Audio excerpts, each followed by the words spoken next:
اعوذ باللہ من الشیطان الرجیم، بسم اللہ الرحمن الرحیم۔ السلام علیکم ورحمۃ اللہ وبرکاتہ۔ کیسے ہیں میرے پیارے سامعین و ناظرین کرام؟ آپ سب بالکل ٹھیک ٹھاک ہوں گے۔ تو آپ سب کو خوش آمدید کہتی ہوں اپنے چینل قرآن و حدیث پہ۔ تو آج پھر میں آپ کے لیے جو ڈاکٹر اسرار صاحب کی ویڈیو لے کے آئی ہوں، اس کا ٹاپک ہے آج جو گناہ جان بوجھ کے کیے ان کی اللہ سے کیسے معافی مانگی جائے، یعنی مطلب کیسے توبہ کی جائے۔ تو آپ لوگ بھی سوچتے ہوں گے کہ میں آپ کے ساتھ ڈاکٹر اسرار صاحب کی ویڈیو کیوں شیئر کرتی ہوں، تو اس کی دو ریزنز ہیں۔ ایک تو یہ کہ ذاتی طور پہ مجھے ڈاکٹر اسرار صاحب بہت پسند ہیں، بہت زیادہ۔ میں ان کے قرآن پاک ترجمہ تفسیر کی ویڈیوز بھی سنتی ہوں، ان کے بیانات بھی سنتی ہوں۔ اور جو دوسری ریزن ہے وہ یہ ہے کہ مطلب ہم لوگوں کو چاہیے کہ ہم زیادہ سے زیادہ ان کی ویڈیوز کو ایک دوسرے کو شیئر کیا کریں، تاکہ مطلب سب لوگوں کو جو باتیں وہ بتاتے ہیں ان پہ لوگ عمل کرنے کی کوشش کریں۔ تو آج میں آپ کے ساتھ مزید اس کے علاوہ بھی ایک دو باتیں کرنا چاہتی ہوں، بہت زیادہ آپ کا ٹائم نہیں لوں گی۔ تو کہنا میں آپ سے یہ چاہتی ہوں کہ بلکہ دو گزارشات ہیں میری آپ سے، کہ ابھی میں نے یہ چینل نہیں بنایا تھا، تو چونکہ میں قرآن پاک حافظہ ہوں اور ترجمہ تفسیر بھی میں نے کیا ہوا ہے، تو میری ایک سسٹر ہیں اور میرے بھائی ہیں جو انہوں نے مجھے مشورہ دیا تھا کہ آن لائن میں نا قرآن پاک ناظرہ پڑھاؤں اور لوگوں کو قرآن پاک کا ترجمہ تفسیر بھی کرواؤں۔ تو میں نے یہ تقریباً 1.5-2 سال پہلے کی بات ہے، تب میں نے چینل نہیں بنایا تھا ابھی، تو میں نے کافی ٹرائی کی اس پہ، تو مجھے بہرحال کچھ سمجھ نہیں آئی کہ اسٹوڈنٹس کیسے لینے ہیں، آپ نے کیا کرنا ہے۔ پڑھانے کا تو کوئی ایشو نہیں تھا، لیکن اسٹوڈنٹس کا ایشو تھا مجھے کہ وہ کیسے لینے ہیں۔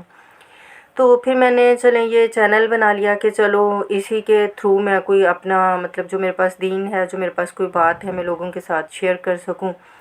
تو میں آپ کے ساتھ ترجمہ تفسیر کرتی ہوں، کچھ پیارے نبی کی باتیں بھی شیئر کرنے کی کوشش کرتی ہوں۔ تو مجھے لگا کہ یہ پلیٹ فارم اچھا ہے آپ لوگوں تک بات پہنچانے کا۔ تو میں آپ لوگوں سے بس اب یہی گزارش کرنا چاہتی ہوں کہ اگر کوئی والدین اپنے بچوں کو پڑھانا چاہتے ہوں قرآن پاک ترجمہ یا ناظرہ، یا کوئی اسٹوڈنٹ خود پڑھنا چاہتا ہو، تو مجھ سے رابطہ کر سکتا ہے، کامنٹس بھی مجھے کر کے کہہ سکتے ہیں، اور میں ادھر اپنا نمبر لگا دوں گی، آپ مجھ سے کال پہ بھی بات کر سکتے ہیں۔ تو مطلب کہیں سے بھی، بلکہ مجھے تب بڑا اچھا لگا جب میں نے چینل بنایا، تو ایک بھائی کوئی ہیں انڈیا میں جنہوں نے مجھے کامنٹ کیا کہ آپ حافظہ ہیں، تو میں نے ان سے کہا جی میں حافظہ کے ساتھ میں قرآن پاک ترجمہ تفسیر بھی ہوں۔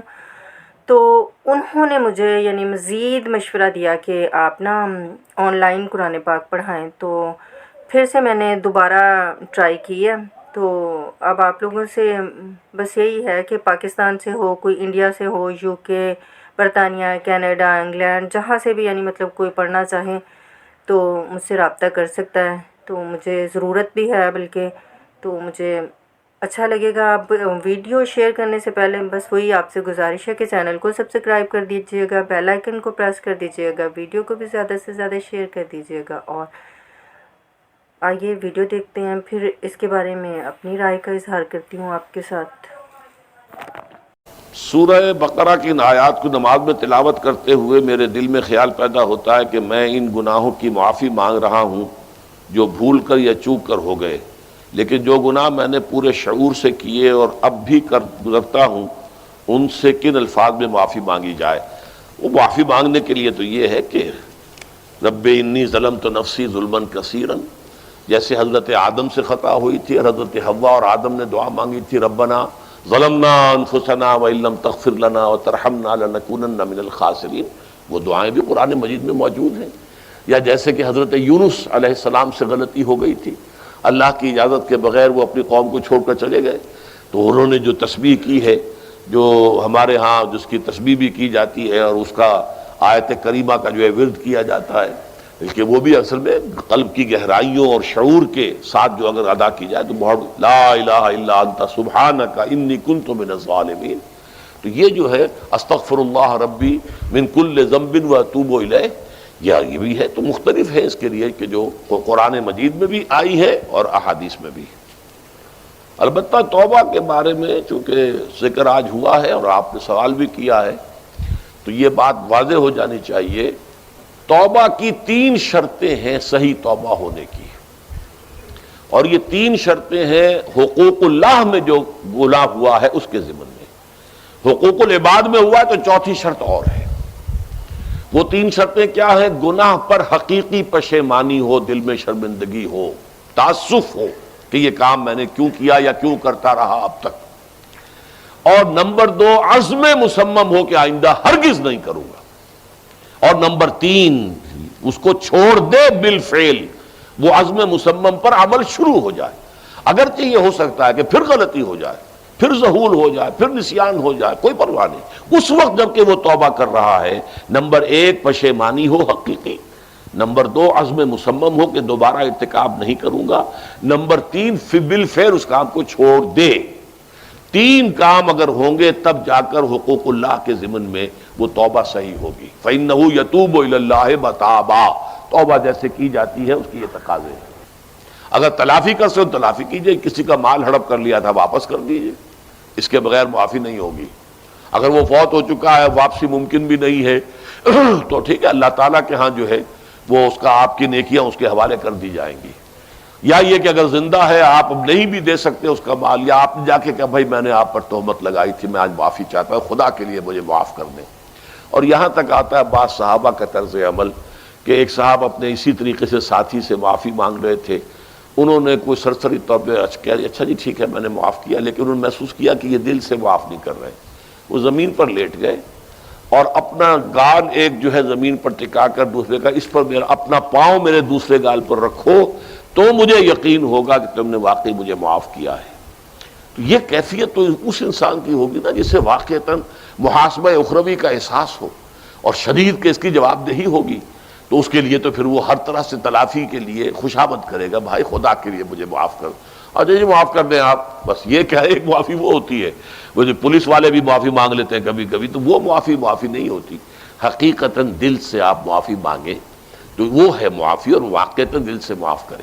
Welcome to back my channel. پیارے ناظرین کرام، آپ نے ڈاکٹر اسرار صاحب کی ویڈیو دیکھی کہ جس میں انہوں نے آپ کو بتایا، آپ کو، مجھے، ہم سب کو بتایا کہ اگر ہم سے جان بوجھ کے کوئی گناہ سرزد ہو جاتا ہے تو اس پہ اگر ہم اللہ تعالیٰ سے توبہ کرنا چاہتے ہیں تو ہم نے کن شرائط پہ اللہ تعالیٰ سے توبہ کرنی ہے۔ تو میں آپ کا زیادہ وقت نہیں لوں گی اب، چونکہ میں آپ کے ساتھ شروع میں بہت بات کر چکی ہوں، تو اس پہ میں آپ کے ساتھ بہت کم بولوں گی، کیونکہ ڈاکٹر اسرار صاحب نے خود ہی اپنی ویڈیو میں بہت اس بات پہ مکمل تشریح کر دیا ہے، بہت اچھے سے ہمیں سمجھا دیا ہے۔ میں بس اتنا سے ہی کہنا چاہوں گی کہ اس ویڈیو کو دیکھ کے جو میرے دل میں خیال آیا ہے کہ ہمیں ویسے ہی کوشش کرنی چاہیے کہ ہم گناہوں سے جتنا دور رہ سکتے ہیں ہمیں رہنا چاہیے، گناہوں سے بچتے رہنا چاہیے۔ یہ کون سا کوئی بہت اچھی چیز ہے جو کر کے ہم نے توبہ کرنی ہے؟ بہتر نہیں ہے کہ ہم گناہ کریں ہی نہ، لیکن پھر بھی اگر ہم سے گناہ سرزد ہو گیا یا ہم نے کر لیا ہے تو اس پہ پھر کیسے توبہ کرنی ہے، کن شرائط پہ کرنی ہے، وہ ڈاکٹر اسرار صاحب نے ہم سب کو بتا دیا ہے۔ مزید جاتے جاتے یہی کہنا چاہوں گی کہ اب جو لوگ خود اپنے آپ کو ڈاکٹر اسرار صاحب کی ویڈیو کے تناظر میں دیکھ رہا ہے، انہیں میرا خیال ہے کہ اب جلد سے جلد توبہ کر لینی چاہیے۔ مکمل طریقہ، مکمل شرائط ڈاکٹر اسرار صاحب نے بتا دی ہیں، تو آپ چلیں مجھے اجازت دیں، ملتے ہیں مزید کسی اور ویڈیو میں ڈاکٹر صاحب کی بہت پیاری سی ویڈیو کے ساتھ۔